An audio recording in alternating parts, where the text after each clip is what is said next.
All right, fixed partial denture restorations. What do we want to know about this? All right, so if we go back to the slide, we obviously want it cleansable. We want to be able to clean around our provisional. Not excess pressure on the ridge. So mechanical requirements, you want it to be rigid. You don't want it to break, obviously.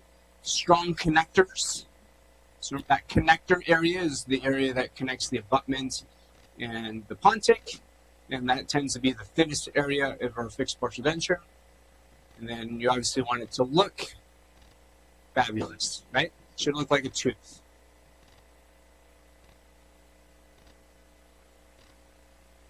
All right, so let's focus in on our Pondtix. So here's a chart that lists all the different Pontic designs that we had. And we'll go through each one individually, but there's a summary slide of it. Just a thing of notes, the saddle ridge lap, you see the second one on that list that's not recommended.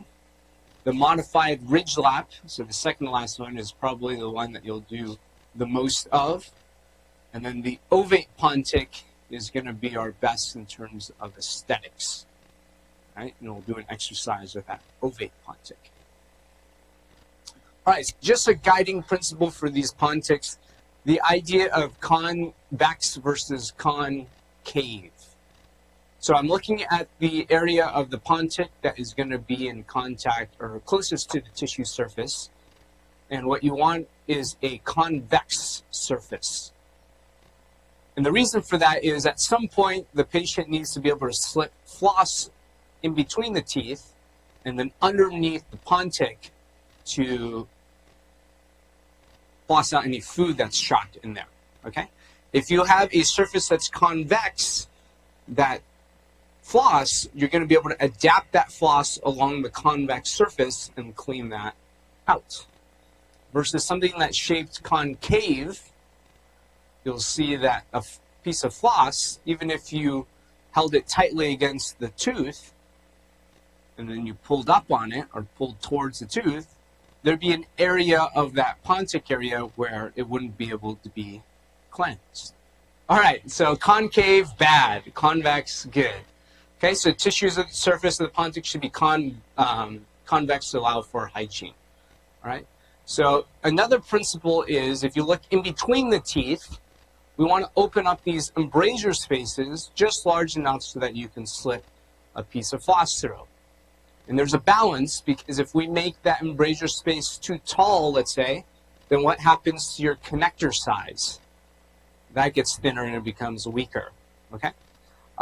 So there's, at some point you want to stop the embrasure space. And each patient will, their amount of papilla present is going to be different. Remember, we went through the studies of what the distance is from the bone to the interproximal contact. That has an influence on the papilla, or the presence of a papilla or not, or basically whether there's a black triangle. So for your provisional FPDs, you do want some black triangle there to be able to slip your floss through pretty easily, okay?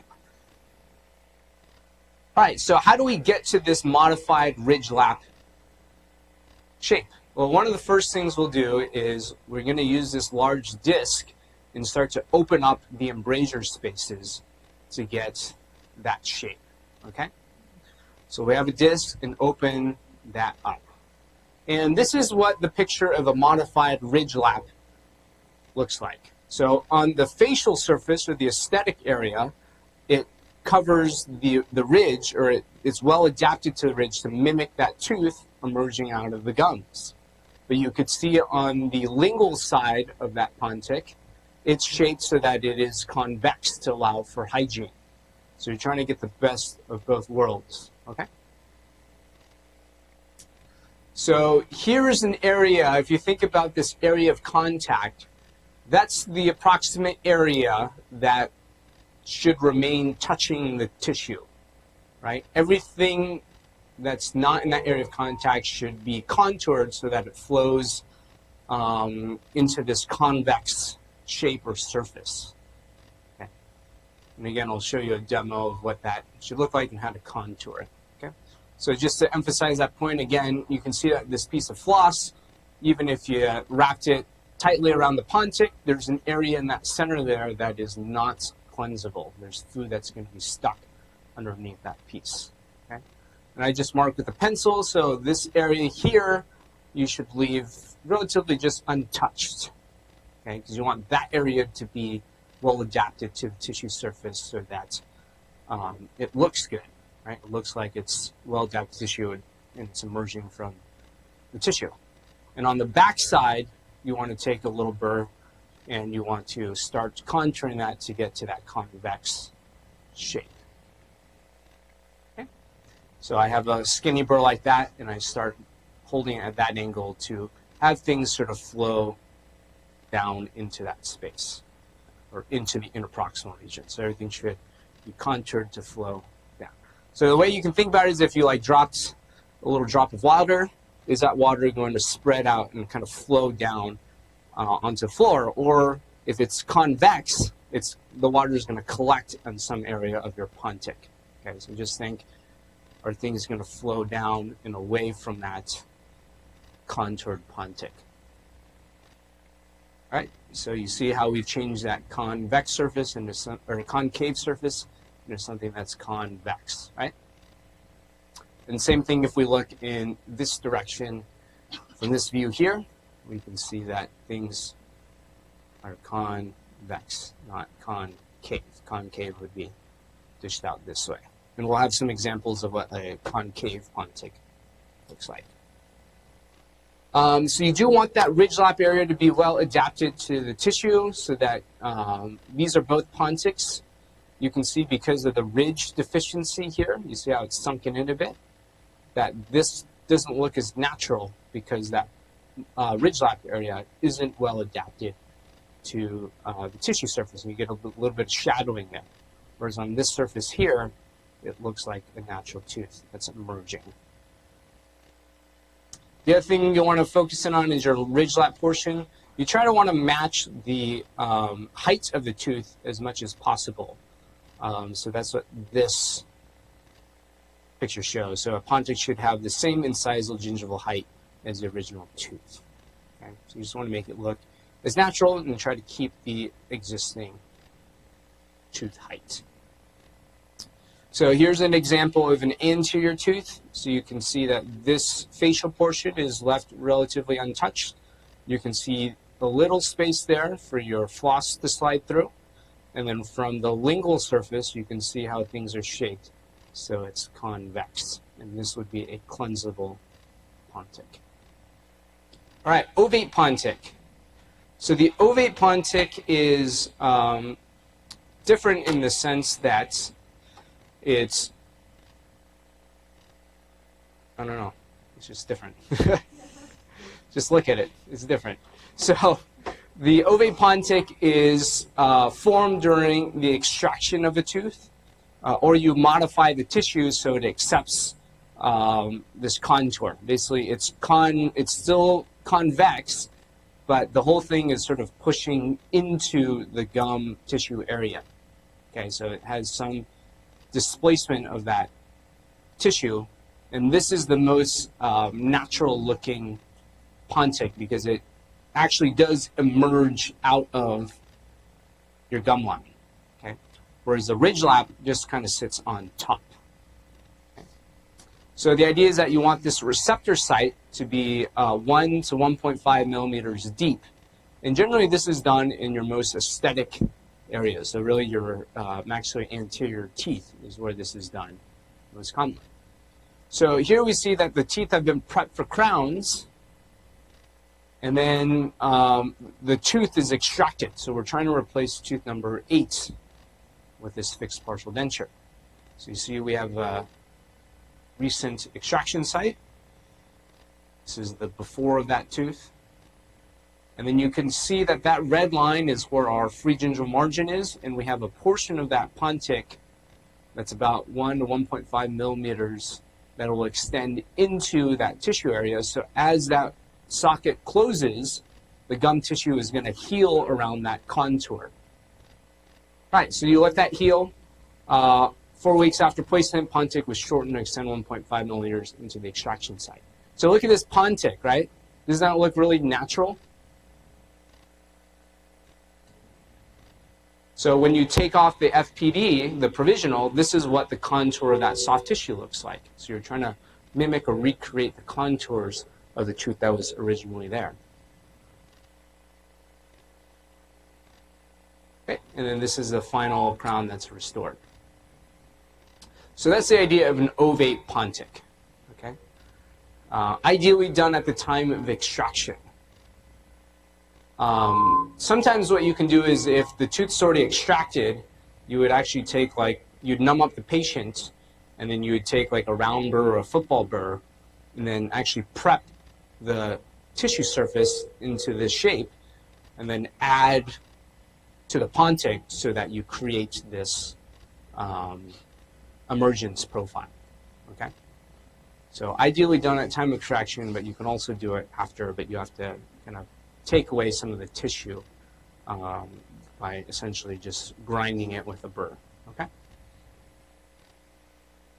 All right, so just a slide about differing ridge contours that you're going to see after extraction. So this guy Siebert, he came up with this classification, and I put this in because you may see this on your boards at some point. But class 1 is just a horizontal loss of bone. Class 2 is the vertical loss. And then class 3 is a combination of horizontal and vertical. Right? So nothing too groundbreaking there. The idea is that if you wanted, let's say you had a vertical loss, a class 2, what you can do is to augment the aesthetics of this. You see how there's definitely a soft tissue deficiency there, where your Pontic would be extremely tall to fill that space. You can augment that site by just adding a connective tissue graft to augment that soft tissue deficiency. Right? That's going to fill some of that bone loss that had occurred. Okay, so your soft tissue thickness there is going to be much thicker in other edentulous areas because you've added a connective tissue graft. Okay. All right, so ridge lap. So we're going to go through the rest of the list. We went a little bit out of order from that second slide, but the ridge lap is a no-no. We don't ever do this. This is what you would have if you just pulled that provisional out of your little stent and then didn't contour it at all. It would have this shape here, right? So we know that this isn't cleansable. Okay, a sanitary or a hygienic Pontic. This is where it's just way off the tissue. You see, you can slip a whole like brush in there to clean in between. Okay, so when you have that much space in here, it kind of doesn't matter what contour it is because you can physically slip like a brush or a bristle in there to clean everything out. Okay. Obviously, the aesthetics of this doesn't look very good, so they're generally reserved for posterior teeth. Okay, so we don't see this done very often. The last thing we'll talk about is a conical Pontic. So you can see it's basically kind of like an ovate Pontic, except it's just off the tissue, right? It's not really depressing the tissue to create that emergence profile. It just sits and comes to a point there. So one, it's cleansable because you got a ton of space in the embrasures to slip things through. But it doesn't look like a natural tooth. So when you look at that emerging out of the gum line, you know, it looks like a cone. So disadvantage is aesthetics, but functional. So these are minimum dimensions for your connector area. So this is primarily for your PFM. So you're going to have enough. Let's remember our metal. We have a metal substructure, and then we have porcelain that's stacked on top, right? So there's a minimum dimension that we want of the metal substructure to have enough strength for this. So for your posterior teeth, you can see how it's shaped. Minimum 3 millimeters wide, 2 millimeters tall. And then for your anterior teeth, since they're contoured a little differently, it's just reversed. Okay. Your provisionals that you make, you want to make a little bit, because 2 millimeters is not very wide, right? And then your bisacryl is actually pretty brittle. So you're going to try to maximize your connector dimension but at the same time, you got to contour it so that you have a embrasure space to get that floss through. So those are the two things you're trying to balance: is enough room to slip floss in between the teeth, but don't remove so much so that your connector space is compromised. Because if your Pondtix going to break, it's going to break in that connector area. All right, so when it comes to zirconia, so we tend not to do many all-ceramic FPDs. We mostly stick to PFM, because if you think about sort of the mechanics of a bridge, right? If you load the middle of that tooth, what happens to it? There's some flexure. But we know metal is pretty good. It can withstand that kind of force and that flexure. But where porcelain is weak, remember so what type of force is porcelain weakest at, or ceramic weakest at? It's in tension, right? So we say it's good in compressive strength, but it's bad in tension. So when you have a loading force right in the center of that Pontic, you're going to have some tensile stress onto that tooth or onto that FPD. And with zirconia, you want to make sure you have a nice bulk of zirconia there to compensate or to withstand that tension force. So anyways, you're going to have, you're never going to see a metal FPD actually, the metal part actually fracture. You may see some of the porcelain chip off, but you know, you won't ever see metal fracture. However, a zirconia FPD, you may see that fracture at some point. Okay, so it's just a difference in material. So that's why we lean more towards the conservative side and generally do more FPD, PFM FPDs. Okay, in the anterior region, obviously, you have a little less force exerted on the teeth. That's when you're more likely to do a all-ceramic fixed partial denture. Emax, generally, I would say, is not strong enough for a fixed partial denture unless you're looking maybe at the anterior mandible, right, where teeth are sort of the least, takes on the least amount of stress there. But that's rarely done, I would say. So if you're going to do something all ceramic, it's generally going to be the anterior, and it's generally going to be with zirconia. So just a different requirement in terms of connector dimensions. So they have this rule of 27, where the height squared times the width should be greater than 27 millimeters cubed. Okay.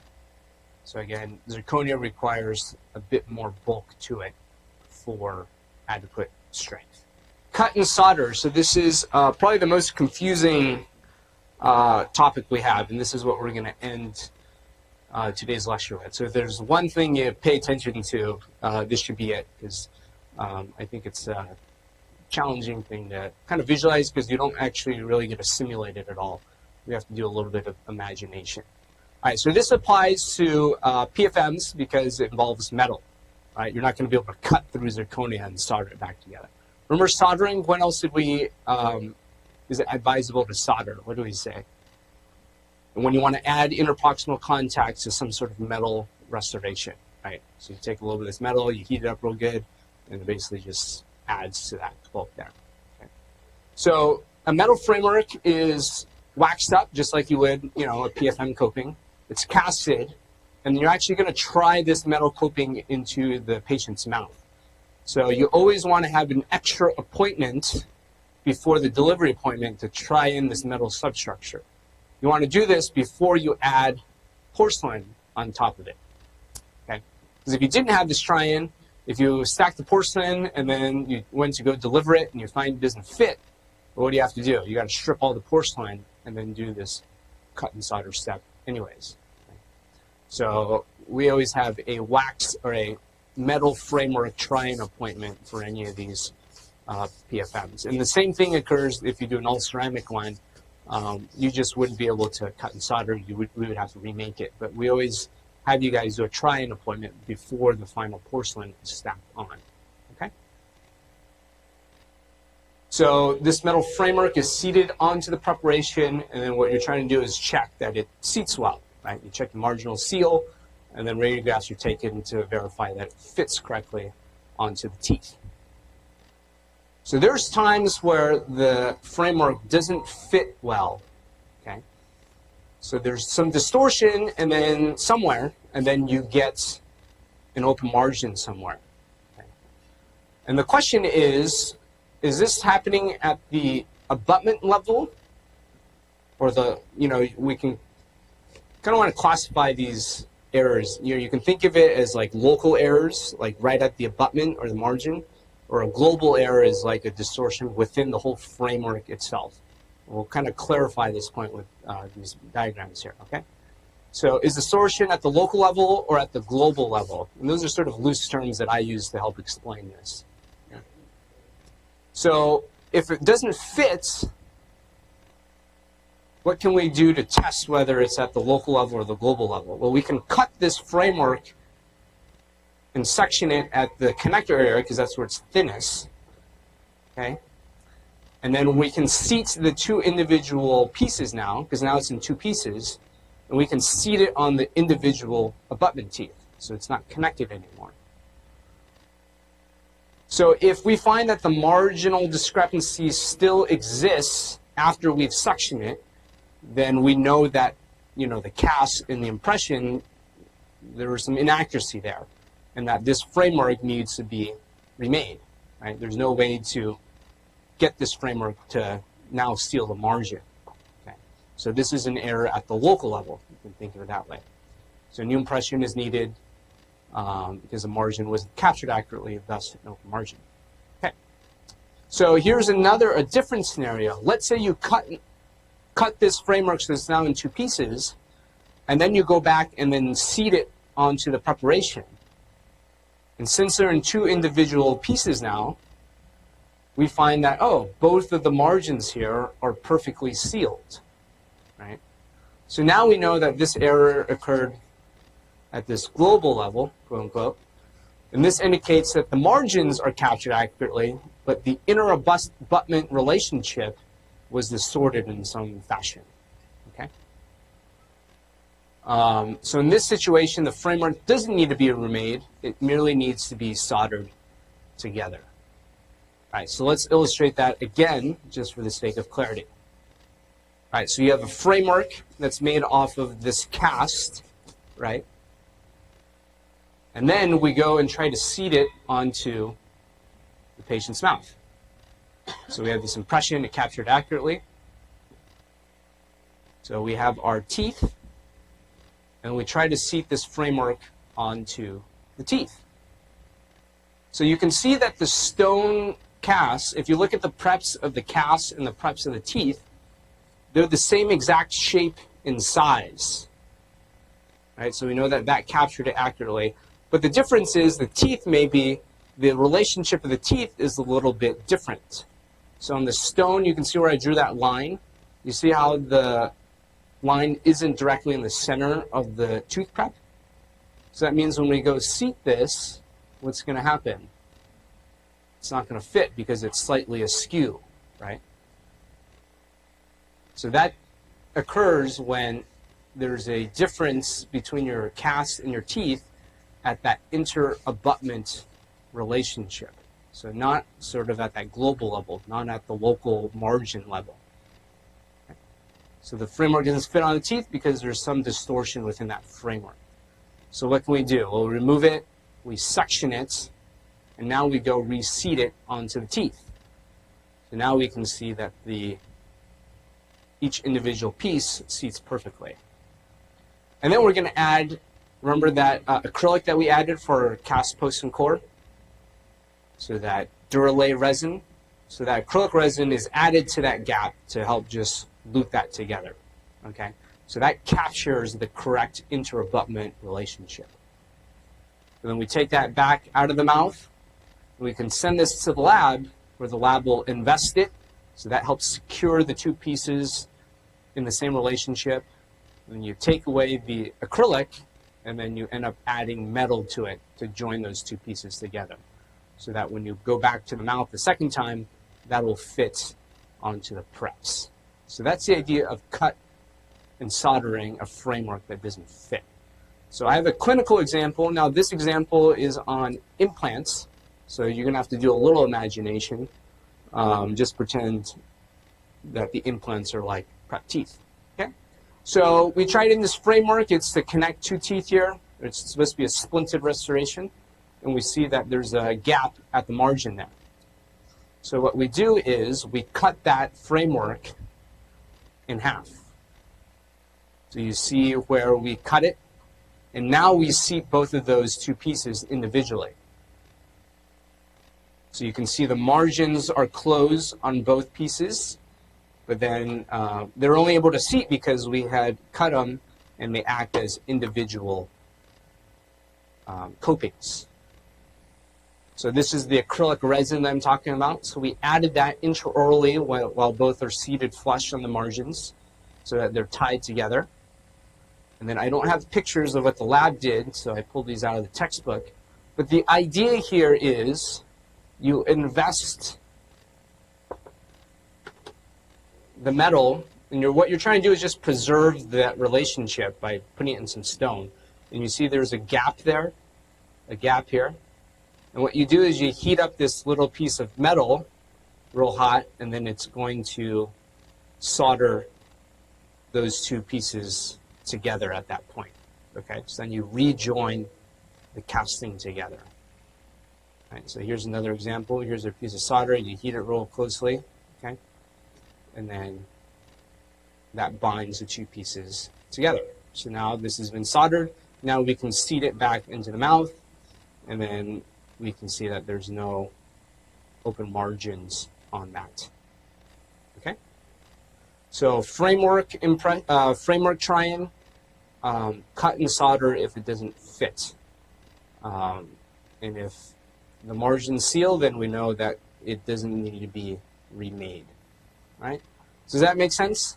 So depending on what error you got, sometimes this cut and solder procedure can fix that error. There's times though where if the margin's not fitting because it's just not captured accurately, cutting and soldering isn't going to solve this marginal discrepancy.